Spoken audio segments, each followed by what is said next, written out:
ನಮಸ್ಕಾರ. ಸುದ್ದಿ ಸಮಯ ಯೂಟ್ಯೂಬ್ ಚಾನಲ್ಗೆ ಸ್ವಾಗತ. ಇದೀಗ ತಾನೇ ಬಂದ ಮುಖ್ಯವಾದ ಮಾಹಿತಿಗಳು. ಗೃಹಲಕ್ಷ್ಮಿ ಯೋಜನೆ ಫಲಾನುಭವಿಗಳಿಗೆ ಮುಖ್ಯವಾದ ಸೂಚನೆ. ಹೊಸದಾಗಿ ಅರ್ಜಿ ಮರುಪರಿಶೀಲನೆ ಅರ್ಜಿ ಬಗ್ಗೆ ಮುಖ್ಯವಾದ ಮಾಹಿತಿ ಬಂದಿದೆ. ನಿಮ್ಮ ಬ್ಯಾಂಕ್ ಖಾತೆಗೆ ಹಣ ಜಮೆ ಆಗುತ್ತಿಲ್ವಾ? ಹಾಗಾದ್ರೆ ವಿಡಿಯೋ ಸ್ವಲ್ಪ ಸ್ಕಿಪ್ ಮಾಡಬೇಡಿ. ಇನ್ನು ಬಿಜೆಪಿಯ ರಾಜ್ಯಾಧ್ಯಕ್ಷ BY ವಿಜೇಂದ್ರ ಅವರು ಗೃಹಲಕ್ಷ್ಮಿ ಯೋಜನೆ ಬಗ್ಗೆ ಶಾಕಿಂಗ್ ಹೇಳಿಕೆ ಕೊಟ್ಟಿದ್ದಾರೆ. ಗೃಹಲಕ್ಷ್ಮಿ ಪರಿಷ್ಕರಣೆ ನೆಪದಲ್ಲಿ 6 ತಿಂಗಳ ಹಣ ಹಾಕುತ್ತಿಲ್ಲ ಎಂದಿದ್ದಾರೆ. ಏನಿದು ಮಾಹಿತಿ ನೋಡೋಣ. ಇನ್ನು ಮತ್ತೊಂದೆಡೆಯಲ್ಲಿ ಗೃಹಲಕ್ಷ್ಮಿ ಯೋಜನೆಯ 2,000 ರೂಪಾಯಿ ಹಣ ಜಮಾ ಆಗಿಲ್ಲ ಎಂಬ ಕಾರಣಕ್ಕೆ ಜಿಲ್ಲಾಧಿಕಾರಿ ಕಚೇರಿ ಎದುರು ಏಕಾಂಗಿಯಾಗಿ ಹೋರಾಟ ಮಾಡಿದ ಪತಿ ಇನ್ನೂ ಕೂಡ ಪ್ರತಿಭಟನೆ ಮುಂದುವರೆದಿದೆ. ಏನಿದು ಮಾಹಿತಿ ನೋಡೋಣ ಸ್ನೇಹಿತರೆ. ಮತ್ತೊಂದೆಡೆಯಲ್ಲಿ ಕರ್ನಾಟಕದ ಸಚಿವ ಸಂಪುಟ ಪುನರ್ವಿಸ್ತರಣೆ ಈ ಇಬ್ಬರು ಸಚಿವರಿಗೆ ಸಿಗುತ್ತೆ. ಉಪಮುಖ್ಯಮಂತ್ರಿಯ ಪಟ್ಟ. ಯಾರು ಆ ಅದೃಷ್ಟಶಾಲಿಗಳು? ರಾಜ್ಯದಲ್ಲಿ ಈಗ 3 ಮಂದಿ ಉಪಮುಖ್ಯಮಂತ್ರಿಗಳು. ಅದು ಕೂಡ ನೋಡೋಣ ಸ್ನೇಹಿತರೆ. ಇನ್ನು ಪಡಿತರ ಚೀಟಿದಾರರಿಗೆ ಮತ್ತೊಂದು ಗುಡ್ ನ್ಯೂಸ್ ಕೊಟ್ಟ ಆಹಾರ ಇಲಾಖೆ. APL ಅಥವಾ BPL ಪಡಿತರ ಚೀಟಿ ಇದ್ರೆ ಈ ವಿಡಿಯೋ ಸ್ವಲ್ಪ ಸ್ಕಿಪ್ ಮಾಡಬೇಡಿ. ಇನ್ನು ದೇಶಾದ್ಯಂತ ಹೊಸ ಪ್ಯಾನ್ ಕಾರ್ಡು ಜಾರಿಗೆ. ಹಳೆ ಪ್ಯಾನ್ ಕಾರ್ಡು ರದ್ದಾಗುತ್ತಾ? ಹೊಸದಾಗಿ ಪ್ಯಾನ್ ಕಾರ್ಡು ಪಡೆದುಕೊಳ್ಳುವುದು ಹೇಗೆ? ಏನೆಲ್ಲ ಹೊಸ ವಿಶೇಷಗಳು ಇರುತ್ತವೆ?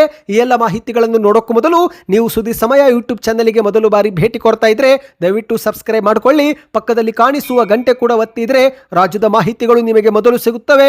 ದಯವಿಟ್ಟು ವಿಡಿಯೋಗೆ ಲೈಕ್ ಮಾಡಿ ಮತ್ತು ವಿಡಿಯೋ ಪೂರ್ತಿಯಾಗಿ ನೋಡಿ. ಬನ್ನಿ ಸ್ನೇಹಿತರೆ, ಎಲ್ಲ ಮಾಹಿತಿಗಳನ್ನು ಡೀಟೇಲ್ ಆಗಿ ನೋಡೋಣ.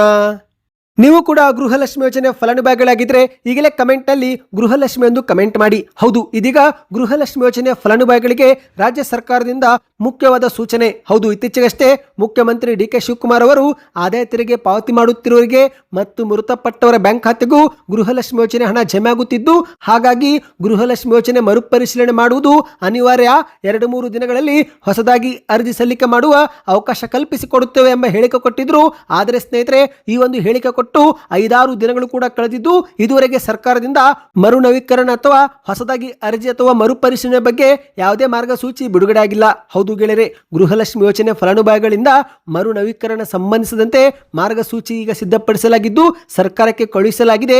ಆದರೆ ಸಚಿವ ಸಂಪುಟದಲ್ಲಿ ಒಪ್ಪಿಗೆ ಸಿಕ್ಕ ನಂತರವೇ ಬಯೋಮೆಟ್ರಿಕ್ ಪಡೆದುಕೊಳ್ಳುವ ಕಾರ್ಯಾಚರಣೆ ಆರಂಭವಾಗುತ್ತೆ ಎಂದು ಮಹಿಳಾ ಮತ್ತು ಮಕ್ಕಳ ಅಭಿವೃದ್ಧಿ ಇಲಾಖೆಯು ಮಾಹಿತಿ ಕೊಟ್ಟಿದೆ. ಅಂದಹಾಗೆ ಸ್ನೇಹಿತರೆ, ಜುಲೈ 16ರಂದು ಸರ್ಕಾರ ಗೃಹಲಕ್ಷ್ಮಿ ಯೋಜನೆಯ ಮತ್ತೊಂದು ಕಂತು ಬಿಡುಗಡೆ ಮಾಡಿದೆ. ಹೌದು, ಮೇ ತಿಂಗಳವರೆಗಿನ ಹಣವನ್ನ ಸರ್ಕಾರ ಬಿಡುಗಡೆ ಮಾಡಿದೆ. ಅಂದ್ರೆ 31ನೇ ಕಂತು ಜಮೆ ಮಾಡಲಾಗಿದೆ ಸ್ನೇಹಿತರೆ. ರಾಜ್ಯದ 1,20,00,000 ಫಲಾನುಭವಿಗಳ ಬ್ಯಾಂಕ್ ಖಾತೆಗೆ ಈ ಒಂದು ಹಣ ಜಮಾ ಮಾಡಲು 2,400 ಕೋಟಿ ರೂಪಾಯಿ ಹಣವನ್ನ ಬಿಡುಗಡೆ ಮಾಡಲಾಗಿದೆ ಎಂದು ಹೇಳಲಾಗ್ತಾ ಇದೆ. ಈಗಾಗಲೇ ಕೆಲ ಜಿಲ್ಲೆಯ ಫಲಾನುಭವಿಗಳಿಗೆ ಈ ಒಂದು ಕಂತು ಕೂಡ ಜಮಾ ಆಗುತ್ತಿರುವುದು ಬೆಳಕಿಗೆ ಬಂದಿದೆ. ನಿಮ್ಮ ಬ್ಯಾಂಕ್ ಖಾತೆಗೆ 2,000 ರೂಪಾಯಿ ಜಮೆ ಆಗ್ತಾ ಇದೆಯಾ? ದಯವಿಟ್ಟು ಕಮೆಂಟ್ ಮಾಡಿ ತಿಳಿಸಿ. ಅಂದಹಾಗೆ ಸ್ನೇಹಿತರೆ, ರಾಜ್ಯ ಸರ್ಕಾರದಿಂದ ಇದುವರೆಗೆ ಹೊಸದಾಗಿ ಅರ್ಜಿ ಅಥವಾ ಮರುಪರಿಶೀಲನೆ ಅರ್ಜಿ ಕರೆದಿಲ್ಲ.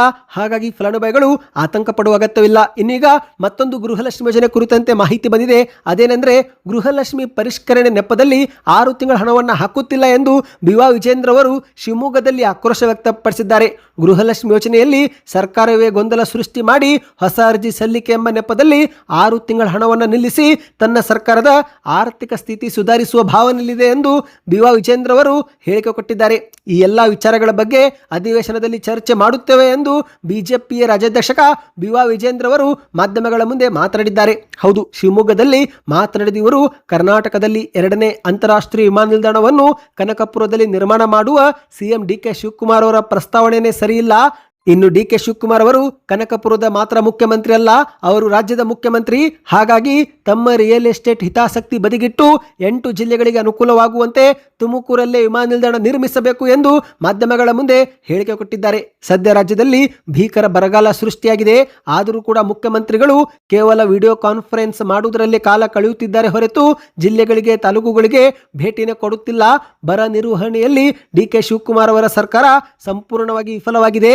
ಬಿತ್ತನೆ ಮಾಡಿದ ರೈತರು ಬೀದಿಗೆ ಬರುವ ಪರಿಸ್ಥಿತಿ ನಿರ್ಮಾಣವಾಗಿದ್ದರೂ ಕೂಡ ರೈತರ ಅಹವಾಲು ಇವರು ಕೇಳುತ್ತಿಲ್ಲ ಎಂದು ಮಾಧ್ಯಮಗಳ ಮುಂದೆ ಕಿಡಿಕಾರಿದ್ದಾರೆ. ಬನ್ನಿ ಸ್ನೇಹಿತರೆ, ಗೃಹಲಕ್ಷ್ಮಿ ಯೋಜನೆಗೆ ಸಂಬಂಧಿಸಿದಂತೆ ಮತ್ತೊಂದು ಮಾಹಿತಿಗೆ ಹೋಗೋಣ.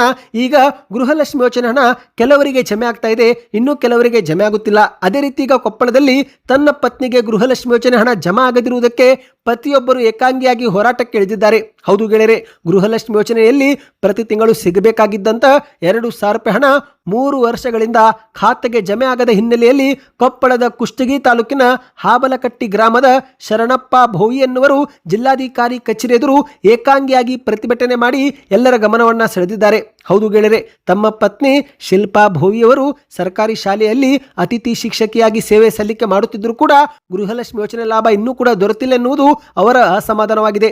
ಅಷ್ಟು ಮಾತ್ರವಲ್ಲ, ಈ ಒಂದು ಗೃಹಲಕ್ಷ್ಮಿ ಯೋಜನೆ ಆರಂಭವಾದ ದಿನದಿಂದಲೇ ಅರ್ಜಿ ಸಲ್ಲಿಕೆ, ದಾಖಲೆ ತಿದ್ದುಪಡಿ ಮತ್ತು ತಾಂತ್ರಿಕ ದೋಷಗಳ ಪರಿಹಾರಕ್ಕಾಗಿ ಹಲವು ಬಾರಿ ಸರ್ಕಾರಿ ಕಚೇರಿಗಳಿಗೆ ಅಲೆದಾಡಿ ಈ ಒಂದು ಪ್ರಕ್ರಿಯೆಯಲ್ಲಿ ಸುಮಾರು 25,000 ರೂಪಾಯಿ ಖರ್ಚು ಆಗಿದೆ. ಆದರೂ ಕೂಡ ಗೃಹಲಕ್ಷ್ಮಿ ಯೋಜನೆ ಸಿಕ್ಕಿಲ್ಲ ಎನ್ನುವುದು ಶರಣಪ್ಪ ಅವರ ಒಂದು ಆರೋಪವಾಗಿದೆ. ಮಹಿಳಾ ಮತ್ತು ಮಕ್ಕಳ ಅಭಿವೃದ್ಧಿ ಇಲಾಖೆ ಅಧಿಕಾರಿಗಳಿಗೆ ಪ್ರತಿ ಬಾರಿ ಭೇಟಿ ಕೊಟ್ಟಾಗೊಮ್ಮೆ ತಾಂತ್ರಿಕ ಸಮಸ್ಯೆ ಎಂಬ ಒಂದು ಉತ್ತರ ಕೊಟ್ಟು ಕಳುಹಿಸುತ್ತಾರೆ. ಖರ್ಚಾದ ಹಣವನ್ನು ಈಗ ನನಗೆ ಸರ್ಕಾರವೇ ಹಿಂದಿರುಗಿಸಬೇಕು ಎಂದು ಮಾಧ್ಯಮಗಳ ಮುಂದೆ ಹೇಳಿದ್ದಾರೆ. ಪತ್ನಿಯ ಖಾತೆಗೆ ಗೃಹಲಕ್ಷ್ಮಿ ಯೋಜನೆ ಹಣ ಜಮೆ ಆಗುವವರೆಗೂ ತಮ್ಮ ಪ್ರತಿಭಟನೆ ಮುಂದುವರಿಯಲಿದೆ ಎಂದು ಶರಣಪ್ಪ ಎನ್ನುವರು ಸ್ಪಷ್ಟಪಡಿಸಿದ್ದಾರೆ. ನಿಮ್ಮ ಬ್ಯಾಂಕ್ ಖಾತೆಗೆ 2,000 ರೂಪಾಯಿ ಜಮೆ ಆಗ್ತಾ ಇದೆಯಾ? ದಯವಿಟ್ಟು ಕಮೆಂಟ್ ಮಾಡಿ ಸ್ನೇಹಿತರೆ. ಬನ್ನಿ ಮತ್ತೊಂದು ಮಾಹಿತಿಗೂ ಹೋಗೋಣ. ನಿಮಗೆಲ್ಲರಿಗೂ ಗೊತ್ತಿರುವಂತೆ ಮುಖ್ಯಮಂತ್ರಿಯಾಗಿ ಡಿ.ಕೆ. ಶಿವಕುಮಾರ್ ಅವರು ಜೂನ್ 3ರಂದು ಪ್ರಮಾಣ ವಚನ ಸ್ವೀಕಾರ ಮಾಡಿದ್ದು ಈಗಾಗಲೇ 1.5 ತಿಂಗಳು ಕಳೆದು ಹೋಗಿದೆ. ಹೌದು, ಕರ್ನಾಟಕದಲ್ಲಿ ಈ ಒಂದು ಹಿಂದಿನ 3 ವರ್ಷ ಸಿದ್ದರಾಮಯ್ಯನವರು ಮುಖ್ಯಮಂತ್ರಿ ಆಗಿದ್ರು. ಆ ಸಮಯದಲ್ಲಿ ಡಿ.ಕೆ. ಶಿವಕುಮಾರ್ ಅವರು ಉಪಮುಖ್ಯಮಂತ್ರಿ ಆಗಿದ್ರು. ಆದರೆ ಈಗ ಡಿ.ಕೆ. ಶಿವಕುಮಾರ್ ಅವರೇ ಮುಖ್ಯಮಂತ್ರಿ ಆಗಿದ್ದು ಉಪಮುಖ್ಯಮಂತ್ರಿ ಸ್ಥಾನದಲ್ಲಿ ಪರಮೇಶ್ವರರನ್ನ ಆಯ್ಕೆ ಮಾಡಲಾಗಿದೆ. ಇದೀಗ ಸ್ನೇಹಿತರೆ, ಕರ್ನಾಟಕದಲ್ಲಿ ಇನ್ನೂ 2 ಉಪಮುಖ್ಯಮಂತ್ರಿಯಾಗಿ ಆಯ್ಕೆಯಾಗುವ ಸಾಧ್ಯತೆ ಇದೆ ಎಂದು ಹೇಳಲಾಗ್ತಾ ಇದೆ. ಹೌದು, ಕರ್ನಾಟಕದಲ್ಲಿ ಸಚಿವ ಸಂಪುಟ ವಿಸ್ತರಣೆ ಬಗ್ಗೆ ಭಾರಿ ಸಿದ್ಧತೆ ಪ್ರಾರಂಭವಾಗಿದೆ. ಕರ್ನಾಟಕದಲ್ಲಿ ಇನ್ನೂ 20 ಸಚಿವ ಸ್ಥಾನ ಹಾಗೇನೆ ಬಾಕಿ ಉಳಿದಿವೆ. 1.5 ತಿಂಗಳು ಕಳೆದರೂ ಈ ಒಂದು ಸಚಿವ ಸಂಪುಟ ವಿಸ್ತರಣೆ ಆಗಿಲ್ಲ. ಸಚಿವ ಸಂಪುಟ ವಿಸ್ತರಣೆ ಆಗದೇ ಇರುವುದರಿಂದ ಕರ್ನಾಟಕದಲ್ಲಿನ ಶಿಕ್ಷಣ ಇಲಾಖೆ, ಮಹಿಳಾ ಮತ್ತು ಮಕ್ಕಳ ಕಲ್ಯಾಣ ಇಲಾಖೆ, ನೀರಾವರಿ ಇಲಾಖೆ ಸೇರಿದಂತೆ 20 ಇಲಾಖೆಗಳಲ್ಲಿನ ಕೆಲಸಗಳು ಸಾಗುತ್ತಿಲ್ಲ. ಕರ್ನಾಟಕದಲ್ಲಿ ಒಂದು ಕಡೆಗೆ ಬರದ ಕಾರಮೋಡ ಆವರಿಸಿರುವಾಗಲೇ ಇತ್ತ ಸಚಿವ ಸಂಪುಟ ಇನ್ನೂ ಕೂಡ ವಿಸ್ತರಣೆ ಆಗದೇ ಇರುವುದು ಸಾರ್ವಜನಿಕರ ಆಕ್ರೋಶಕ್ಕೂ ಕೂಡ ಕಾರಣವಾಗಿದೆ. ಸದ್ಯ ಈಗ ಸಚಿವ ಸಂಪುಟ ವಿಸ್ತರಣೆ ಆಗುತ್ತಿದ್ದು ಮತ್ತೆ ರಾಜ್ಯದಲ್ಲಿ ಇನ್ನೂ 2 ಉಪಮುಖ್ಯಮಂತ್ರಿಯಾಗಿ ಆಯ್ಕೆ ಮಾಡುವುದು ಬಹುತೇಕ ಖಚಿತ ಎಂದು ಹೇಳಲಾಗ್ತಾ ಇದೆ. ಹೈಕಮಾಂಡು ಕೂಡ ಈ ಬಗ್ಗೆ ಗ್ರೀನ್ ಸಿಗ್ನಲ್ ಕೊಟ್ಟಿದ್ದಾಗಿದೆ. ಹೌದು ಗೆಳೆಯರೆ, ಇದೀಗ ಮಾಹಿತಿಯ ಪ್ರಕಾರ ಲಿಂಗಾಯತರು ಮತ್ತು ಅಹಿಂದ ಸಮುದಾಯದಿಂದ ತಲಾ ಒಬ್ಬರಿಗೆ ಉಪಮುಖ್ಯಮಂತ್ರಿ ಹುದ್ದೆ ನೀಡುವುದಕ್ಕೆ ಕಾಂಗ್ರೆಸ್ ವರಿಷ್ಠರು ಚಿಂತನೆ ಮಾಡ್ತಿದ್ದಾರೆ. ಸುದ್ದಿಯ ಪ್ರಕಾರ ಕೈಗಾರಿಕಾ ಸಚಿವರಾದಂಥ ಎಂ.ಬಿ. ಪಾಟೀಲ್ ಹಾಗೂ ಲೋಕೋಪಯೋಗಿ ಸಚಿವರಾಗಿರುವ ಸತೀಶ್ ಜಾರಕಿಹೊಳಿ ಅವರಿಗೆ ಉಪಮುಖ್ಯಮಂತ್ರಿ ಸ್ಥಾನ ಸಿಗುವ ನಿರೀಕ್ಷೆ ಇದೆ ಎಂದು ಹೇಳಲಾಗ್ತಾ ಇದೆ. ಸ್ನೇಹಿತರೆ, ಮುಂದಿನ ವಿಧಾನಸಭಾ ಚುನಾವಣೆ ಗಮನದಲ್ಲಿಟ್ಟುಕೊಂಡು ಈ ಒಂದು ಉಪಮುಖ್ಯಮಂತ್ರಿ ಆಯ್ಕೆ ಮಾಡಲಾಗುತ್ತಿದೆ ಎಂದು ಹೇಳಲಾಗಿದೆ. ಈ ಬಗ್ಗೆ ನಿಮ್ಮ ಅನಿಸಿಕೆಯನ್ನು ಕಮೆಂಟ್ ಮಾಡಿ. ಬನ್ನಿ ಗೆಳೆಯರೆ, ಮತ್ತೊಂದು ಮಾಹಿತಿಗೂ ಹೋಗೋಣ. ನಿಮ್ಮ ಹತ್ತಿರವೂ ಕೂಡ ಎಪಿಎಲ್ ಅಥವಾ ಬಿಪಿಎಲ್ ಪಡಿತರ ಚೀಟಿ ಇದ್ರೆ ಯಾವ ಕಾರ್ಡ್ ಇದೆ ಕಮೆಂಟ್ ಮಾಡಿ, ಮತ್ತು ನಿಮಗೆ ಯಾವ ಆಹಾರಧಾನ್ಯ ಸಿಗ್ತಾ ಇದೆ ಎಂಬುದನ್ನು ಕೂಡ ಕಮೆಂಟ್ ಮಾಡಿ. ಯಾಕಂದ್ರೆ ಕೆಲ ಜಿಲ್ಲೆಗಳಲ್ಲಿ ಅಕ್ಕಿ ನೀಡುತ್ತಿದ್ರೆ ಇನ್ನು ಕೆಲ ಜಿಲ್ಲೆಗಳಲ್ಲಿ ಜೋಳ ಅಥವಾ ರಾಗಿ ಕೊಡಲಾಗುತ್ತಿದೆ. ಹಾಗಾಗಿ ನಿಮಗೆ ಆಹಾರಧಾನ್ಯ ಸಿಗ್ತಾ ಇದೆಯಾ ಕಮೆಂಟ್ ಮಾಡಿ. ಇದೀಗ ಪಡಿತರ ಚೀಟಿದಾರರಿಗೆ ಒಂದು ಸಿಹಿ ಸುದ್ದಿ. ಇನ್ನು ಮುಂದೆ ಬೆಳಿಗ್ಗೆ 6 ಗಂಟೆಯಿಂದ ರಾತ್ರಿ 10 ಗಂಟೆವರೆಗೆ ಪಡಿತರ ಆಹಾರಧಾನ್ಯ ವಿತರಣೆ ಮಾಡಬೇಕು ಎಂದು ಆಹಾರ ಇಲಾಖೆ ಅಧಿಕಾರಿಗಳು ಎಲ್ಲಾ ನ್ಯಾಯಬೆಲೆ ಅಂಗಡಿಗಳಿಗೆ ಕಟ್ಟುನಿಟ್ಟಿನ ಸೂಚನೆ ಕೊಟ್ಟಿದ್ದಾರೆ.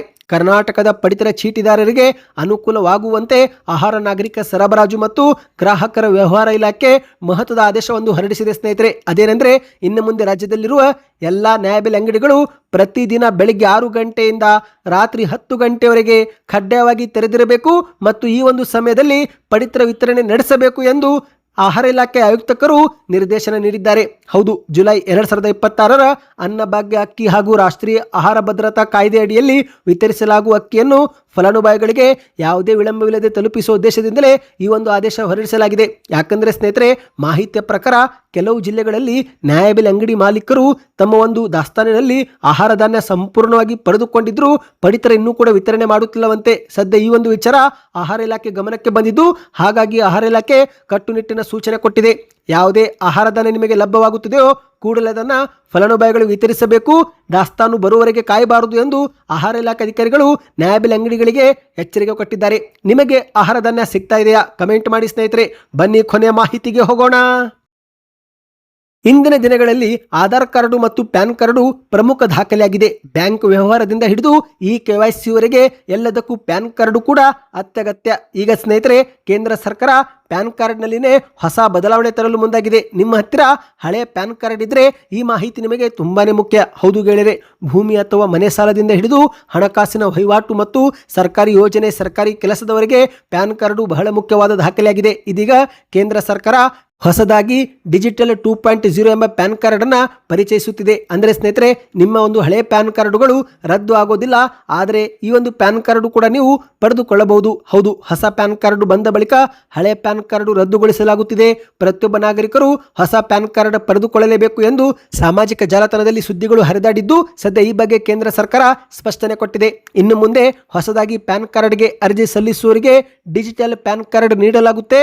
ಆದರೆ ಹಳೆಯ ಪ್ಯಾನ್ ಕಾರ್ಡ್ ಹೊಂದಿರುವವರ ಪ್ಯಾನ್ ಕಾರ್ಡ್ ಕೂಡ ಮಾನ್ಯವಾಗಿರುತ್ತೆ ಎಂದು ಸರ್ಕಾರವೇ ಸ್ಪಷ್ಟಪಡಿಸಿದೆ. ಅಂದ್ರೆ ಸ್ನೇಹಿತರೆ, ಈ ಒಂದು ಹೊಸ ಡಿಜಿಟಲ್ ಪ್ಯಾನ್ ಕಾರ್ಡ್ ನಲ್ಲಿ QR ಕೋಡ್ ಇರುತ್ತೆ. ಈ ಒಂದು QR ಕೋಡ್ ಸ್ಕ್ಯಾನ್ ಮಾಡುವ ಮೂಲಕ ಬ್ಯಾಂಕ್ ಅಥವಾ ಯಾವುದೇ ಸರ್ಕಾರಿ ಕಚೇರಿಯಲ್ಲಿ ಗ್ರಾಹಕರ ಸಂಪೂರ್ಣ ಮಾಹಿತಿಯನ್ನು ಸುಲಭವಾಗಿ ಪಡೆದುಕೊಳ್ಳಲು ಸಹಾಯಕವಾಗುತ್ತೆ. ಈ ಒಂದು QR ಕೋಡ್ ಸ್ಕ್ಯಾನ್ ಮಾಡಿದರೆ ಗ್ರಾಹಕರ ಹಣಕಾಸು ವಹಿವಾಟು ಮತ್ತು KYC ಮಾಹಿತಿ ಕೂಡ ಲಭ್ಯವಾಗುತ್ತೆ. ಆದರೆ ಸ್ನೇಹಿತರೆ, ಹಳೆಯ ಪ್ಯಾನ್ ಕಾರ್ಡುದಾರರು ಯಾವುದೇ ಆತಂಕ ಪಡುವ ಅಗತ್ಯವಿಲ್ಲ. ಯಾಕಂದ್ರೆ ಸರ್ಕಾರ ಎಲ್ಲಿಯೂ ಕೂಡ ಹೊಸ ಪ್ಯಾನ್ ಕಾರ್ಡ್ ಪಡೆದುಕೊಳ್ಳುವುದು ಕಡ್ಡಾಯ ಎಂದು ಆದೇಶ ಹೊರಡಿಸಿಲ್ಲ. ಹಾಗಾಗಿ ಹಳೆ ಪ್ಯಾನ್ ಕಾರ್ಡುದಾರರು ಆತಂಕ ಪಡುವ ಅಗತ್ಯವಿಲ್ಲ. ಇನ್ನು ಒಂದೊಮ್ಮೆ ನಿಮಗೆ ಹೊಸ ಪ್ಯಾನ್ ಕಾರ್ಡ್ ಪಡೆದುಕೊಳ್ಳುವ ಅರ್ಜಿಯ ವಿಧಾನ ಬೇಕಂದ್ರೆ ಕಮೆಂಟ್ ಅಲ್ಲಿ ಪ್ಯಾನ್ ಕಾರ್ಡ್ 2.0 ಎಂದು ಕಮೆಂಟ್ ಮಾಡಿ. ಈ ಎಲ್ಲ ಮಾಹಿತಿಗಳು ಇಷ್ಟವಾಗಿದ್ದರೆ ಚಾನಲ್ಗೆ ಸಬ್ಸ್ಕ್ರೈಬ್ ಮಾಡ್ತಾ ವಿಡಿಯೋನ ಲೈಕ್ ಮತ್ತು ಶೇರ್ ಮಾಡಿ.